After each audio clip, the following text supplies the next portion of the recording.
Ok, bueno, recordemos que estamos en la introducción a la Biblia. Como siempre, al inicio de esta clase les animo a seguir leyendo su Biblia diariamente. De esta manera nos mantendremos en comunión con Dios. Como dije en la oración, lo conoceremos más a profundidad y sabremos quién es Dios y qué quiere Dios para nuestra vida, ¿verdad? Espero que estas enseñanzas nos estén dando un panorama más amplio de cada uno de los libros como los estamos estudiando, como lo está haciendo para mí. Gracias a Dios que para mí está siendo de grande bendición el estudiar, el preparar esta pequeña enseñanza, y espero que también sea para ustedes.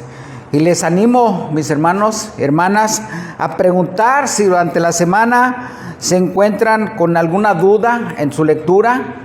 Tráiganla, mis hermanas, para que aquí la podamos contestar, y si no, la investigamos. Pero también eso nos sirve para aprendizaje de todos los que estamos aquí reunidos. Empecemos diciendo que el nombre de esta lección, Esdras, significa Dios ayuda o ayuda de Dios. Para que aquellos que anotan, ¿verdad? Dios ayuda, significa Esdras, Dios ayuda. De acuerdo a lo que el mismo libro nos dice en el capítulo 7, versículo 11. Versículo 11.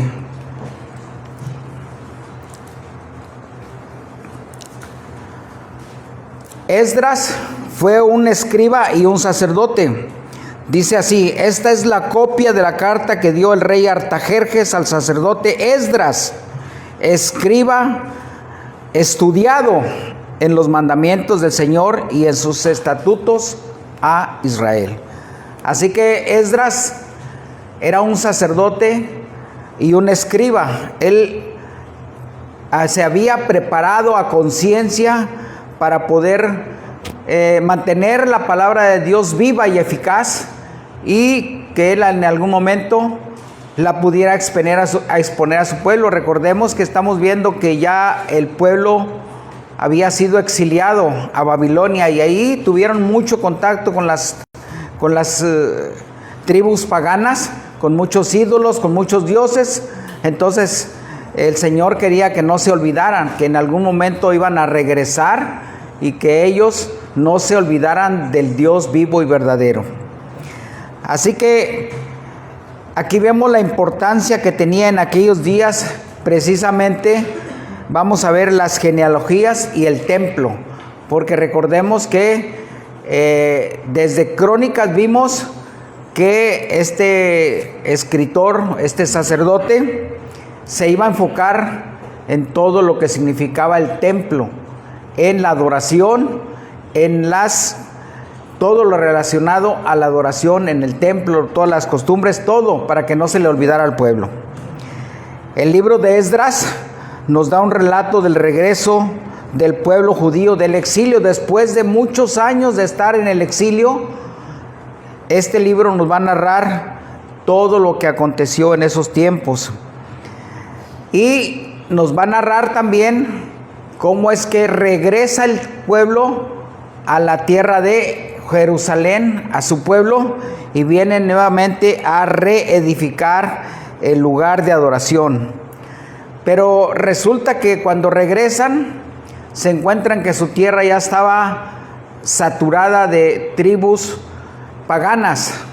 Entonces se encuentran con un ambiente hostil y que adoraban a otros dioses, provocando que la construcción del templo y el muro de la ciudad que venían a reedificar se demorara mucho tiempo, ya que el pueblo también cayó precisamente en esa terrible frialdad. 20 años duró la edificación del templo. En la Biblia hebrea, el nombre de Esdras, Nehemías nos narran la historia, lo vamos a ver en el siguiente libro de Nehemías, la historia del pueblo después de la cautividad, después de que regresan nuevamente a su ciudad.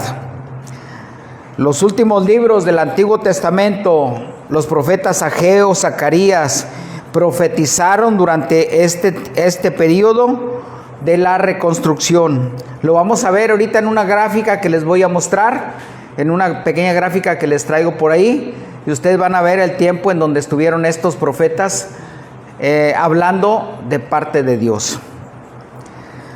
Esdras, Nehemías y Crónicas tienen varios temas similares y muy estrechos con relación, inclusive en un momento fueron considerados estos libros uno solo, hasta que se hizo la traducción de el latín llamada la Vulgata, y ahí entonces es como notamos la fuerte continuidad histórica al término de Crónicas y el inicio del libro de Esdras. Vayamos a Esdras 36.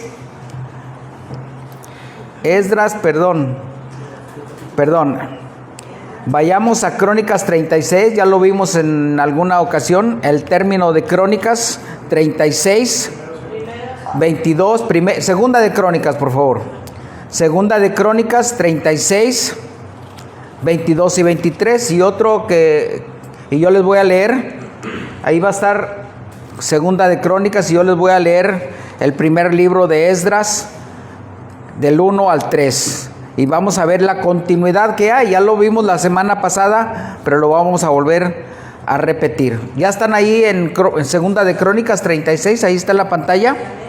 Lo voy a leer lo que dice Esdras. En el primer año del rey Ciro de Persia, para que se cumpliese la palabra del Señor por boca de Jeremías, despertó el Señor el espíritu de Ciro, rey de Persia, el cual hizo pregonar de palabra y también por escrito por todo su reino, diciendo: así ha dicho Ciro, rey de Persia, el Señor Dios de los cielos me ha dado todos los reinos de la tierra y me ha mandado que le edifique casa en Jerusalén, que está en Judá.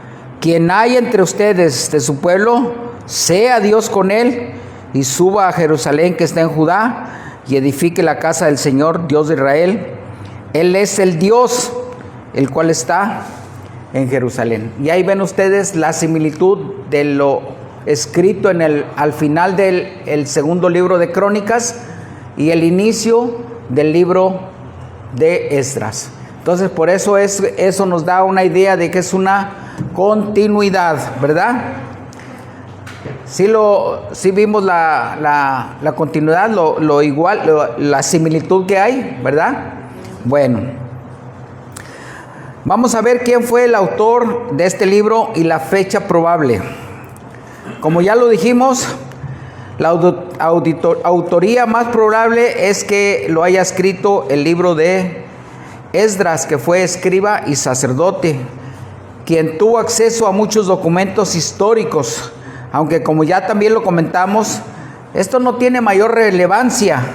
¿Por qué? Porque los libros de Esdras, Nehemías y Esther abarcaron desde que el rey Ciro derrota a los imperios medo-persa y babilónico, cosa que hizo en los años 539 a.C., y es cuando inicia la reconstrucción del templo aproximadamente en el 538, por decir. Y empieza, por instrucciones de Ciro, el regreso del pueblo. El propósito de este libro, porque cada uno de los libros, recordemos que tiene un propósito para nosotros en la escritura, el hecho que estén ahí en la Biblia, tienen un propósito específico. Y el propósito es similar en cada uno de los dos libros, en Esdras y en Nehemías, y es exaltar a Dios sobre todas las naciones por haber traído providencial y soberanamente a su pueblo del exilio. Todo eso vino porque Dios lo permitió, no porque realmente haya nacido del corazón de Ciro, sino porque Dios puso en el corazón de Ciro que regresara al pueblo. Así ya lo tenía estipulado el Señor, que iban a ser 70 años de cautiverio. Así que cuando se cumple ese tiempo, el Señor pone en el corazón de Ciro que haga el decreto para que el regreso del pueblo.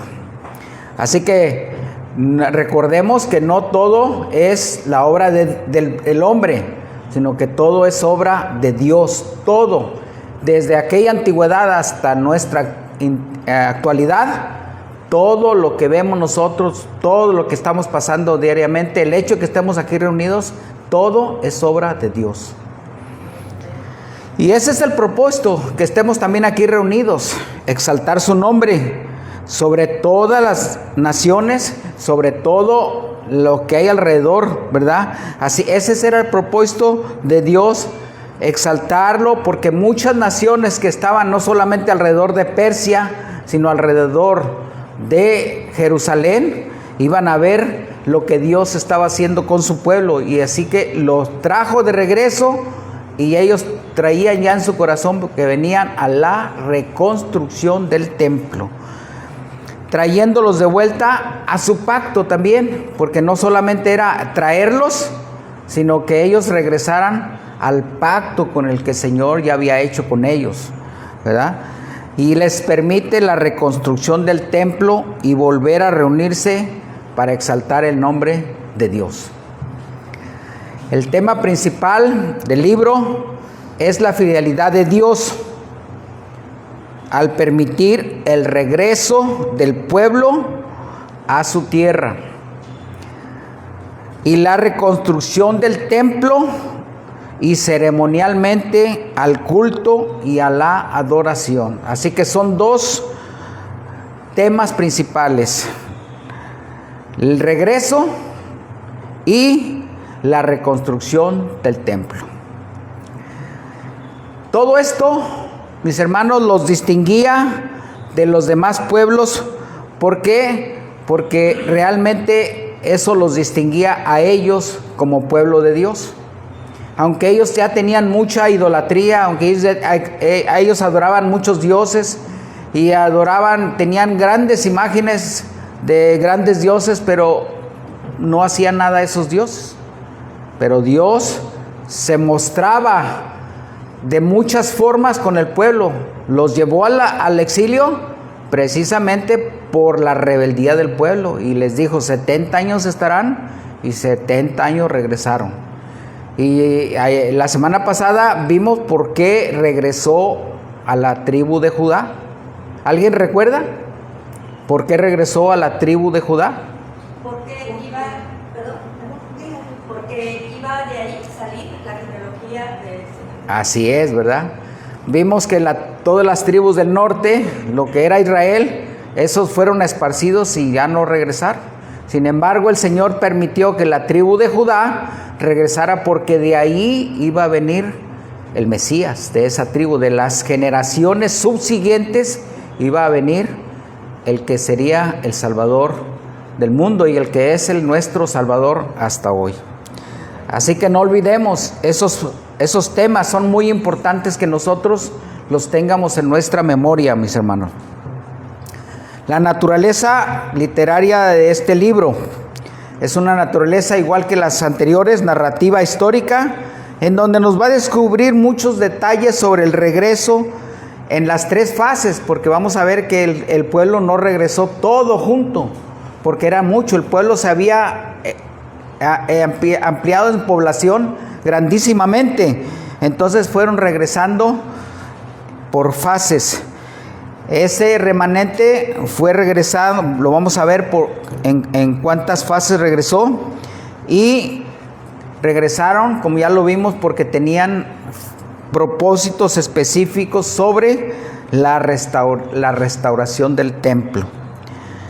Y no solamente era la restauración del templo físicamente, la construcción del templo, sino la restauración espiritual, moral y social de todo el pueblo. ¿Por qué?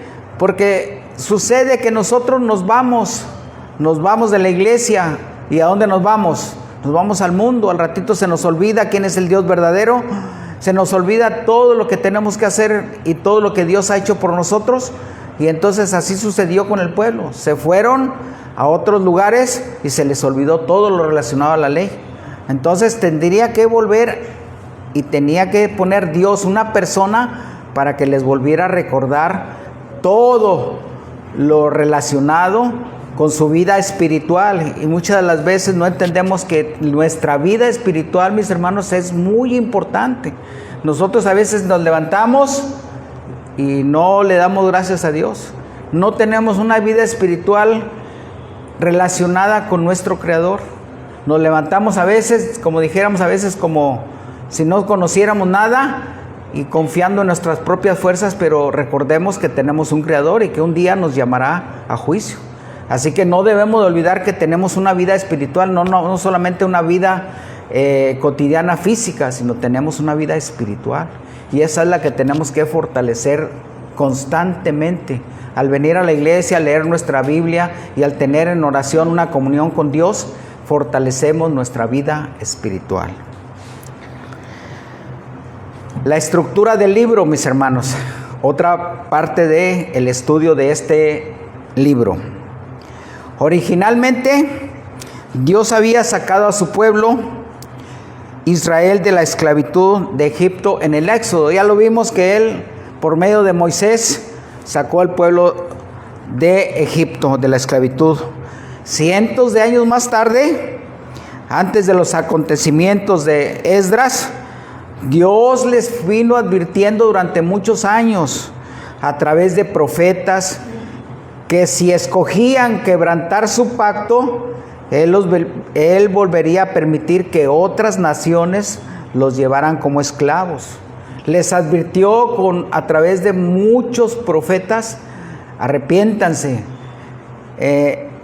obedezcan Dios, obedezcan a Moisés, obedezcan la ley. Y ellos seguían de testarudos y no querían obedecer.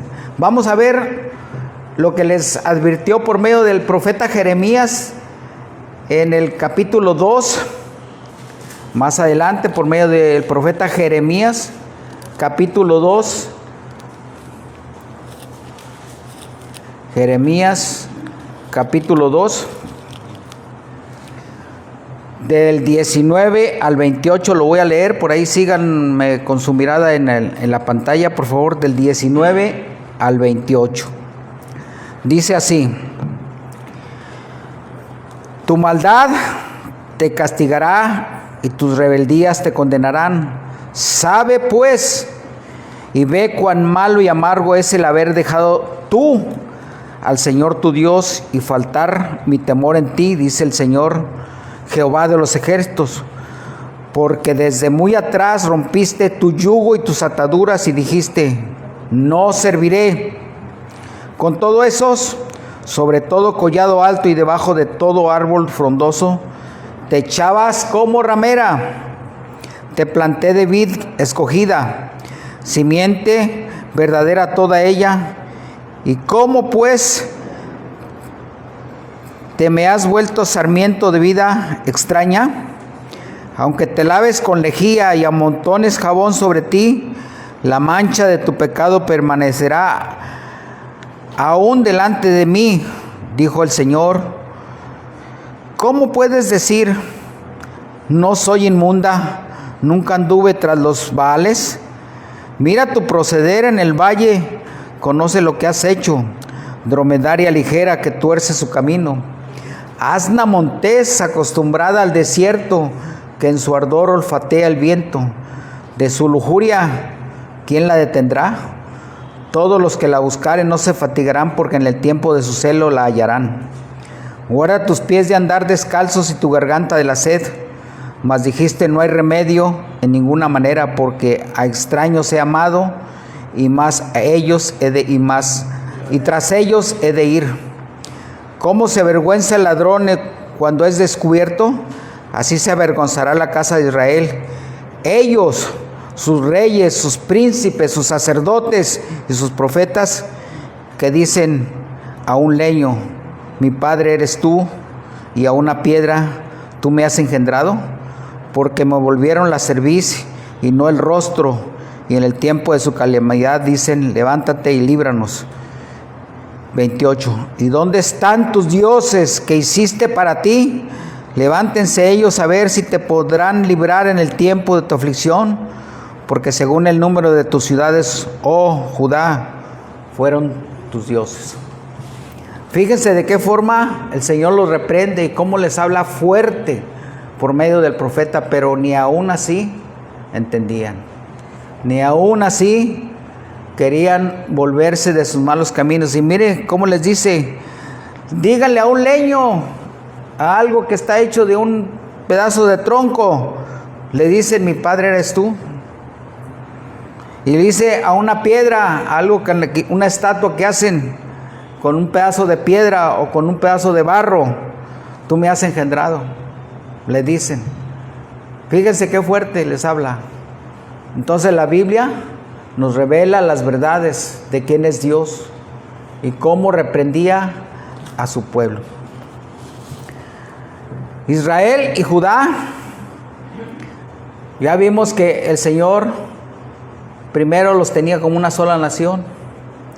Cuando seguían en sus necedades, los divide, les pone un rey y después tuvieron que tener 2 reyes cada una de las naciones divididas.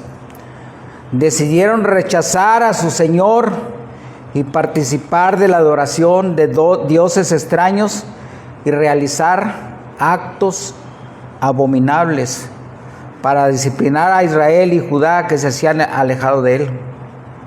Los asirios deportaron las 10 tribus del norte y los dispersaron por todo el imperio. Nunca regresaron a su tierra. Y Judá, ya dijimos, fue llevada al exilio por los babilonios, 70 años de cautividad.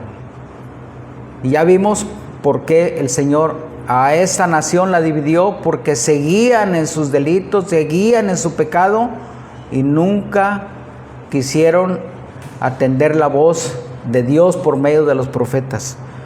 Pero aún así, Dios cumplía su promesa al traer de regreso a la tribu de Judá y que volvieran a restaurar el templo. Así que el regreso fue llevado a cabo en 3 grupos, o le llamaban en 3 olas. Vinieron de 3 partes. Ahorita les voy a mostrar unas gráficas, por favor, para que las vayan viendo y podamos ir analizando cómo es que fue el regreso de ese pueblo en un periodo aproximadamente de 90 años. La primera oleada, el primer grupo, regresó en el año 500, por ahí dice, en la parte de abajo, hubo 3 retornos o 3 oleadas. El primero está señalado ahí con un círculo, regresó con Zorobabel en el año 536 antes de Cristo. La segunda oleada, ahí está también con un círculo el número 2, en el 458 antes de Cristo, y la vino comandando, liderando precisamente el escritor de este libro, Esdras. Y la tercera oleada la vamos a ver con el siguiente libro, la trajo Nehemías, que fue en el 445 antes de Cristo. Y ahí está señalizada con un número 3, ¿verdad? ¿Sí la estamos entendiendo? Está también con diferentes colores para que vayamos entendiendo cómo está este panorama, ¿verdad? Eso es por una parte conforme al retorno. Ahorita vamos a ver lo demás. En estos tiempos Los profetas Ageo y Zacarías predicaron la palabra de Dios, y ahí vemos hasta abajo como el profeta Ageo con amarillo profetizó en el 520, muy poco tiempo. ¿Por qué? Porque Ageo, igual que Esdras, cuando se fueron cautivos, ya iban jóvenes, no sé la edad porque no lo menciona, pero ya iban jóvenes, a lo mejor de 10 a 15 años, y 70 años que habían estado en la cautividad, ya venían como de 80 años, ¿verdad? Entonces Ageo ya estuvo muy poco tiempo predicando, ¿verdad? Profetizando la palabra de Dios. Y y Esdras, pues también ya lo vemos que ya era una persona mayor, pero sin embargo él cumplió el propósito que tenía Dios en prepararlo para que viniera a recordarles todo lo referente al templo, al culto y a la adoración, y para que no se les olvidara quién los había sacado de la cautividad. Primeramente de la cautividad de Egipto, y ahora quién los había sacado de la cautividad de los babilonios. Ese era el propósito de los profetas, ¿verdad? Ahí vemos también al final con amarillo en qué tiempo profetizó el profeta Malaquías, ya en los últimos tiempos. Vamos a verlo después en el libro de Nehemías, ¿verdad? Entonces, de los capítulos, en el tema, estamos hablando de el tema principal, la estructura del libro, y ahí vemos que del capítulo 1 al capítulo 6, donde dice el libro de Esdras, capítulo 1 al capítulo 6, este libro lo empezó a escribir Esdras, pero alguien se lo estaba narrando acá ya en Jerusalén. Lo más seguro es que haya sido el líder Zorobabel, y escribió del capítulo 1 al capítulo 6, porque si cuando nos vayamos a la lectura vamos a ver que Esdras lo está narrando como en tercera persona. Y aquellos me dijeron, hicieron. Él no lo habla en forma personal, pero ya vemos más adelante, cuando del capítulo 7 al 10, ya él lo habla en forma personal. Y yo hice esto, y pasó esto, y yo estuve presente. Entonces ahí vemos que el libro de Esdras fue escrito en dos fases, ¿verdad? Alguien se lo fue escribiendo o se lo fue narrando lo que sucedió durante estos tiempos de la reconstrucción del templo, del 1 al 6, y él llega en el tiempo que viene Esdras a Judá, y él empieza a escribir ya de una forma personal. Por eso es que la lectura ya se torna personal, dice, y personaliza todo, ¿verdad? Para que me entiendan. Así que la reconstrucción del templo del capítulo 5, a pesar de que había mucha oposición, porque les dije que regresaron y ya estaba su tierra ocupada por mucha gente, por muchas naciones, esos mismos enemigos de ellos fueron oposición, no quisieron que se levantara ese templo, y a toda costa fueron obstáculo para que se construyera ese templo, a pesar de que ellos ya traían el permiso de Ciro, porque Ciro, el rey que dominaba todas esas tierras, ya les había dado permiso. Entonces, cuando Zorobabel le avisa por medio de mensajeros, me imagino, a Esdras, que ya les habían parado la construcción, pues imagínense los tiempos como eran, ¿no? Tardaban mucho tiempo. Y también ahí vemos que en la parte de arriba ya vemos que cambiaron. Primero era Ciro el que les permite. En la parte de arriba vimos que Ciro estaba como rey hasta el 530. Después viene el rey Darío, y después viene el rey Asuero, Jerjes, que es el que les permite nuevamente que regrese Esdras a la reconstrucción del pueblo. Después viene ya el rey Artajerjes, que era su hijo, y ahí vemos la cronología de la construcción del templo y cómo es que mantenemos toda esa información hasta nuestra fecha y está escrita en los libros, mis hermanos. Así que es una historia emocionante que la tenemos que ir leyendo y analizándola para poderla entender. Del capítulo 7 al 10 nos narra el ministerio ya personalizado de Esdras y el inicio precisamente de todo lo relacionado con el templo. Esdras viene ya cuando se termina la construcción del templo y él viene a iniciar las actividades en el templo, todo lo relacionado con la adoración después de que el templo fue terminado.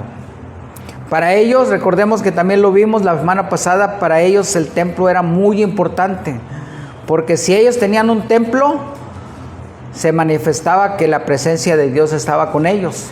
Si no tenían templo, decían, Dios nos abandonó. Cuando fueron destruidos este templo por primera vez, dijeron, Dios nos abandonó. Viene la reconstrucción y ¿qué querían ellos? Volver a tener una relación personal con Dios. Por eso es que les interesaba tanto la reconstrucción del templo. Así que ellos se enfocan.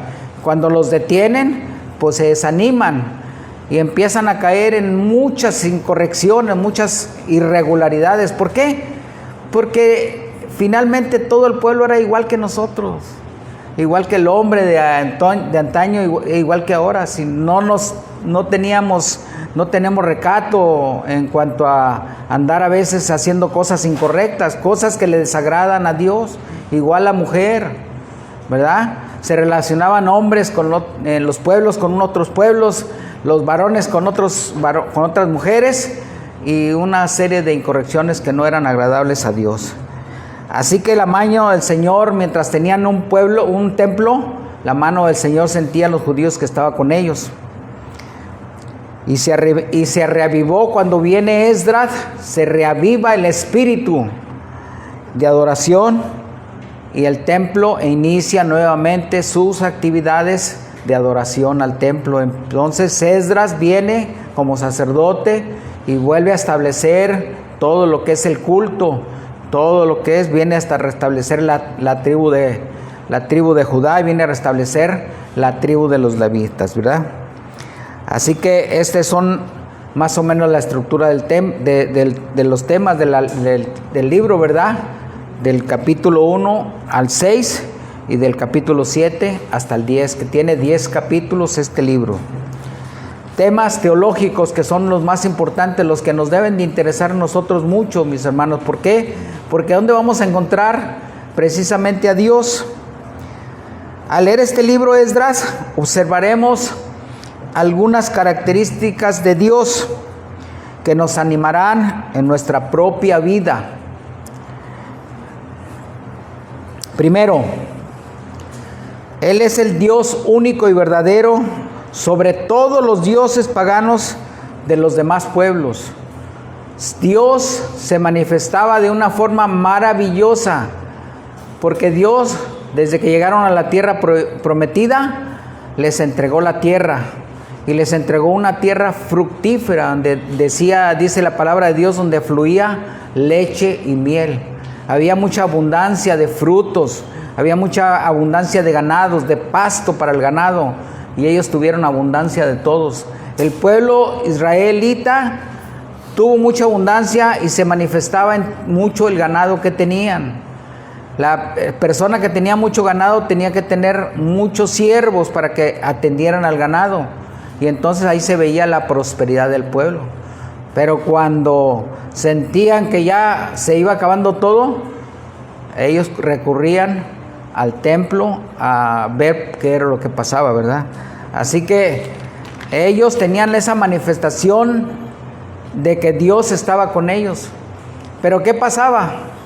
Llegaba el profeta y los veía que andaban en malos caminos y les advertía: acuérdense que Dios está con ustedes y les ha dado esta prosperidad.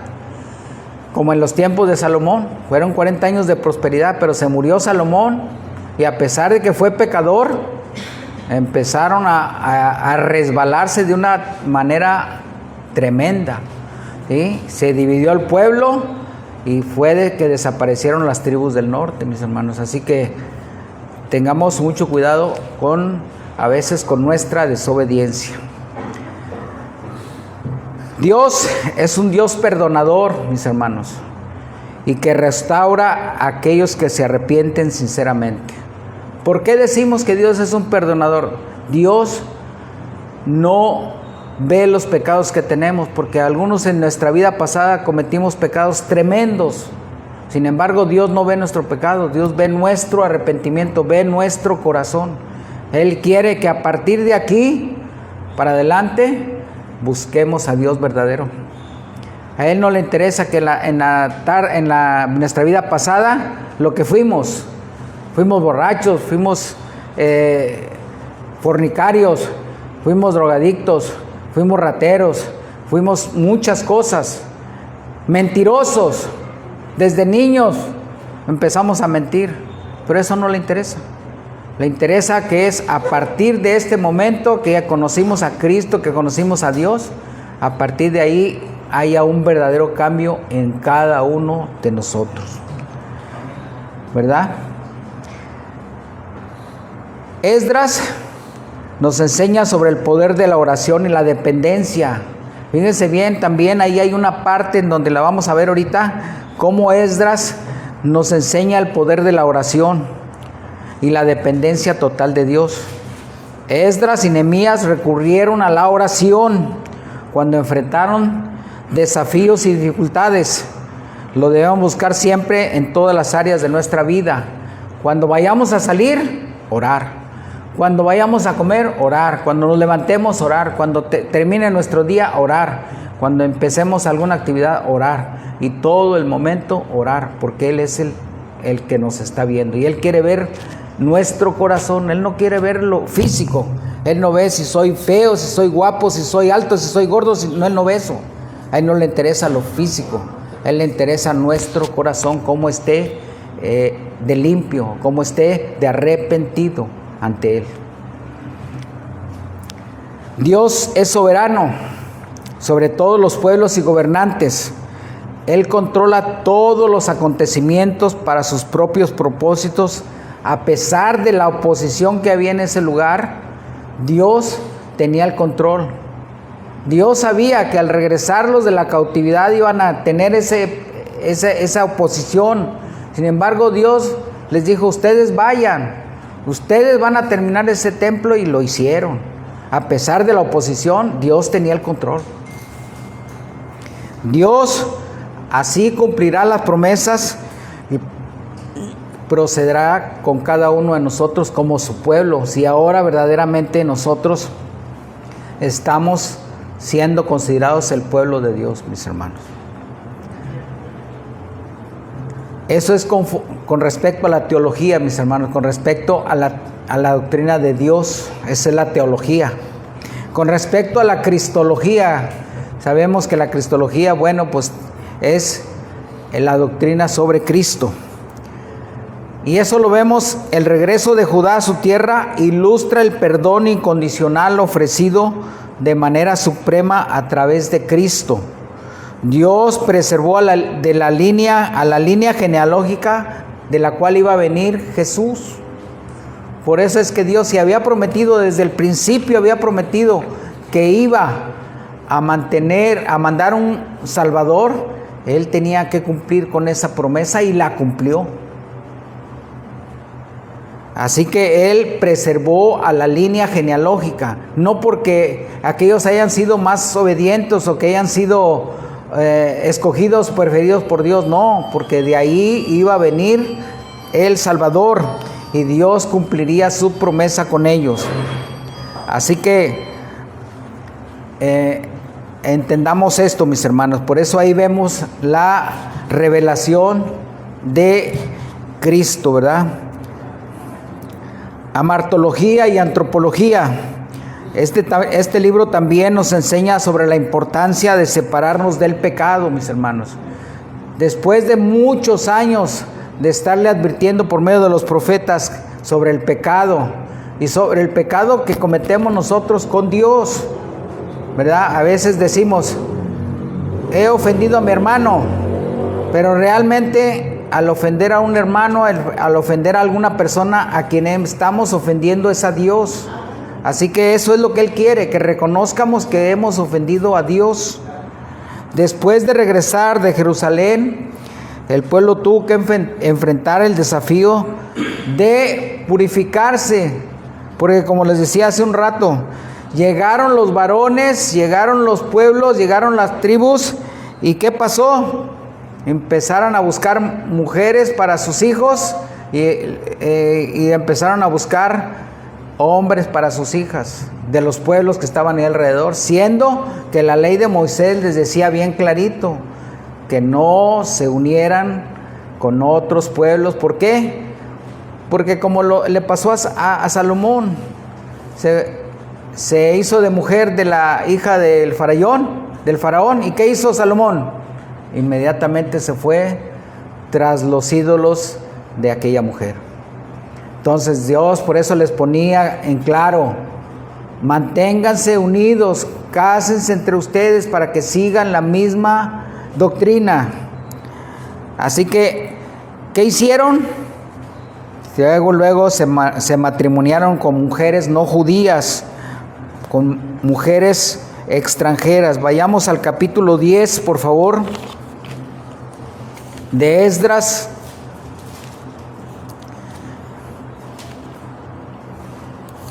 Capítulo 10, del 1 al 3, por favor. Ahí va a estar en la pantalla. ¿Quién me lo puede leer? Del 1 al 3, por favor. Esdras hacía confesión, llorando y postrándose delante de la casa de Dios.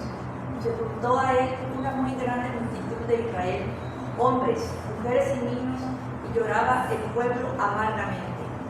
Entonces respondió Zacarías, hijo de Gediel, de los hijos de Alán, hijo de Esdras: nosotros hemos pecado contra nuestro Dios, pues tomamos mujeres extranjeras de los pueblos de la tierra, mas a pesar de esto aún hay esperanza para Israel. Ahora pues, hagamos pacto con nuestro Dios, que despediremos a todas las mujeres y los nacidos de ellas, según el consejo de mi Señor y de los que temen el mandamiento de nuestro Dios, y hágase conforme a la ley. De ahí nos pasamos al versículo 10, por favor, hermano. Y se levantó el sacerdote Esdras y les dijo: vosotros habéis pecado, por cuanto tomasteis mujeres extranjeras, añadiendo así sobre el pecado de Israel. De ahí nos pasamos al 18 y al 19, por favor, para no leerlo todo. De los hijos de los sacerdotes que habían tomado mujeres extranjeras, fueron hallados estos: de los hijos de Jesuá, hijo de Jodacán, de sus hermanos Masasías, Eliezer, Arib y Gedalías. Dieron su mano en promesa de que despedirían sus mujeres y ofrecieron como ofrenda por su pecado un carnero de los rebaños por su delito. Ahí vemos, ¿verdad? Ahí vemos cómo ellos inmediatamente buscaron a las mujeres para casarlas con sus hijos, los mismos padres, o a los hombres para casarlos con sus hijas, ¿verdad? Y sabiendo que la ley lo prohibía. Y ahí vemos la importancia de la fidelidad de Dios, de la obediencia para apartarse del pecado. Aún los mismos padres de aquellos muchachos pues estaban cometiendo ese acto en contra del Señor. No buscaron apartarse del pecado, sino que lo siguieron. Eso es lo que a veces nos habla la santidad. La santidad nos dice en todo momento apartarnos del pecado. Y cuando ya conocemos la palabra de Dios y cuando ya conocemos lo que dice la Biblia, pues nosotros debemos de ser obedientes a ella. Y tenemos que vivir de acuerdo a la voluntad de Dios para experimentar las bendiciones de nuestra vida. No podemos decirle que es una bendición, algo que es incorrecto. No podemos decirle algo, me dieron más cambio. ¿Por qué? Porque entonces, si nosotros ya sabemos que nos están dando algo mal, pues lo regresamos. Si hacemos algo incorrecto, lo regresemos. ¿Por qué? Porque aunque la más gente no me ve, Dios sí me ve. Si hay preguntas, mis hermanos, levanten la mano. Es importante que vayamos entendiendo todo esto. Si hay alguna pregunta, con toda la honestidad, levanten la mano. ¿No hay preguntas? Bueno, vamos a ver un reto de interpretación precisamente relacionado con esto. Una de las interrogantes que encontramos en este libro es: ¿por qué el Señor permite que los judíos que regresaron del exilio primero tomaran mujeres de los pueblos vecinos, de los pueblos que estaban ahí habitando, cananeos, heteos, fereceos, jerbuseos y todos los demás, y que hayan tenido hijos? Eso lo vamos a ver en el capítulo 9, ahí de Esdras, precisamente capítulo 9, del 1 al 3, vamos a verlo, del 1 al 3. Otra persona que me lo lea, por favor, Olguita. Acabadas estas cosas, los príncipes vinieron a mí, diciendo: el pueblo de Israel y los sacerdotes y levitas no se han separado de los pueblos de las tierras de los cananeos, heteos, fereceos, jebuseos, amonitas, moabitas, egipcios y amorreos, y hacen conforme a sus abominaciones, porque han tomado de las hijas de ellos para sí y para sus hijos, y el linaje santo ha sido mezclado con los pueblos de las tierras, y la mano de los príncipes y de los gobernadores ha sido la primera en cometer este pecado. Cuando oí esto, rasgué mi vestido y mi manto, y arranqué el pelo de mi cabeza y de mi barba, y me senté angustiado en extremo. Hasta ahí. Hasta ahí. Así que ahí vemos que cuando Esdras regresa y encuentra estas incorrecciones que hay en el pueblo, este capítulo, ahí dice en su encabezado, oración de confesión de Esdras. Así que Esdras dice, cuando oí esto, ¿qué dice? Rasgué mi vestido y mi manto, y arranqué el pelo de mi cabeza y de mi barba, y me senté angustiado en extremo, porque vino y encontró todas estas incorrecciones que había, todo este pecado que el pueblo estaba cometiendo.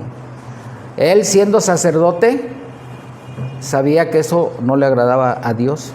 Así que Esdras regresa y se entera esto, y él inmediatamente pues sabía que Dios odia el divorcio también.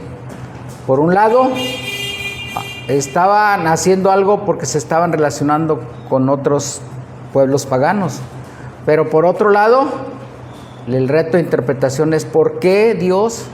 Ahora, ¿qué iba a hacer? Porque ya Dios no permite el divorcio. Dios no permite el divorcio. Vayamos al último libro, a Malaquías 2.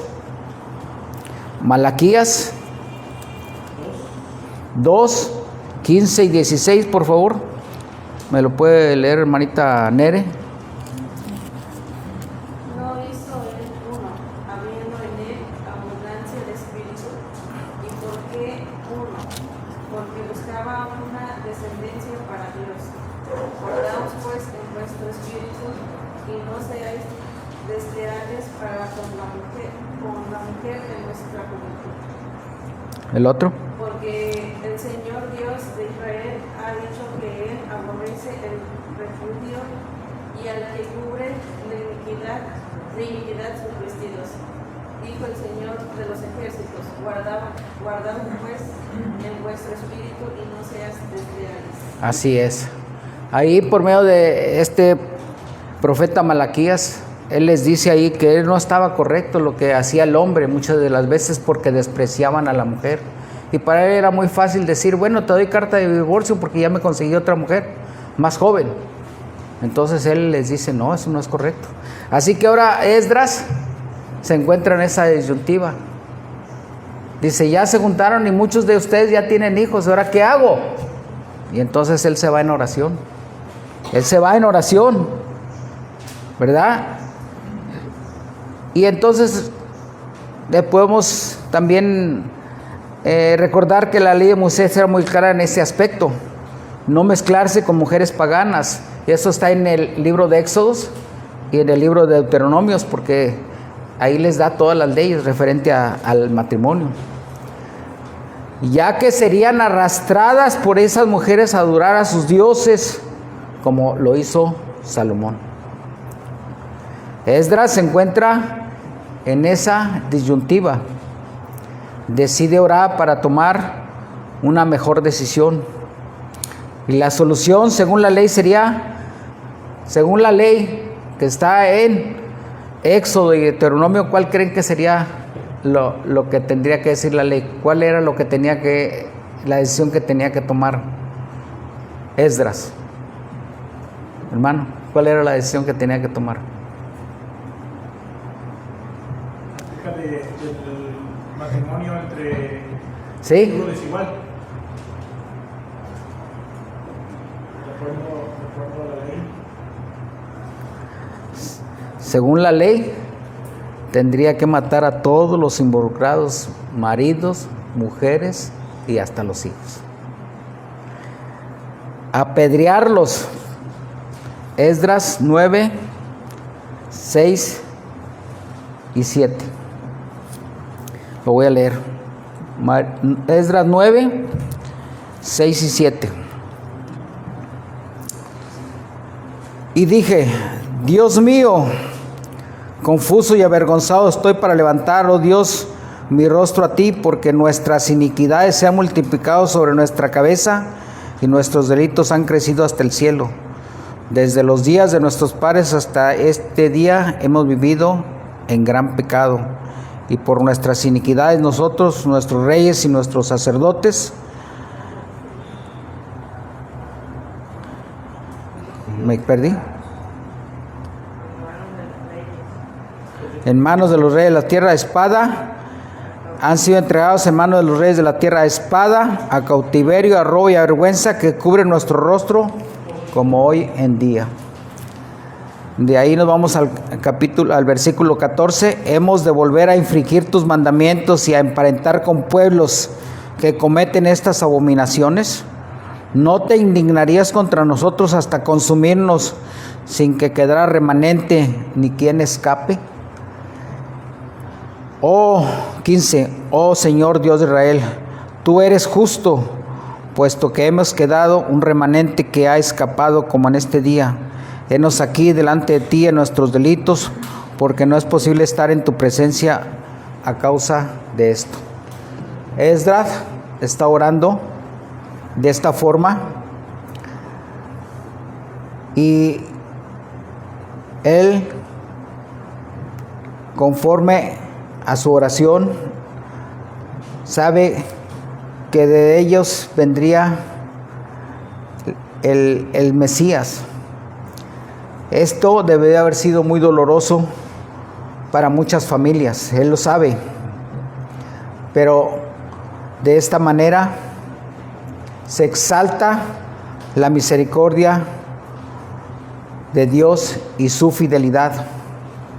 Hermanos, si nosotros estamos pasando por periodos de aflicción, recordemos que Dios nunca nos abandona y que Dios, a quien ama, disciplina. Vayamos a lo que hace por último Esdras en el capítulo 10. Del 10 al 13. Lo voy a leer, va a estar por ahí en la pantalla. Del 10 al 13. Y se levantó el sacerdote Esdras y les dijo: ustedes habían pecado por cuanto tomaron mujeres extranjeras, añadiendo así sobre el pecado de Israel. Ahora pues dad gloria al Señor, Dios de vuestros padres, y haced su voluntad, y apartaos de los pueblos de esta tierra y de las mujeres extranjeras, Y respondió toda la asamblea y dijeron en voz alta: así se haga conforme a tus padres, conforme a tu palabra. Pero el pueblo es mucho y el tiempo lluvioso, y no podemos estar en la calle, ni la obra es de un día ni de dos, porque somos muchos los que hemos pecado en esto. Vayamos al versículo 17. Y terminaron el juicio de todos aquellos que habían tomado mujeres extranjeras el primer día del mes primero, de los hijos de los sacerdotes que habían tomado mujeres extranjeras, fueron hallados estos: de los hijos de Jesúa, hijo de Josadac, y de sus hermanos Masías, Eliaseb, Jarib y Gedalías, y dieron su mano en promesa de que despidirían sus mujeres, y ofrecieron como ofrenda por su pecado un carnero de los rebaños por su delito. En el 49, vayamos para terminar, en el 44, perdón. Todos estos, ahí los nombra a todos los que se habían casado y tenían hijos. Todos estos habían tomado mujeres extranjeras, y había mujeres de ellos que habían dado a luz a hijos. Los despidieron y el pueblo estuvo de acuerdo, y lo que hicieron fue muy doloroso. Tuvieron que desprenderse, tuvieron que retirar a todas esas mujeres con todo y sus hijos. Y bueno, pues a veces se tienen que asumir las consecuencias de las cosas que hacemos mal.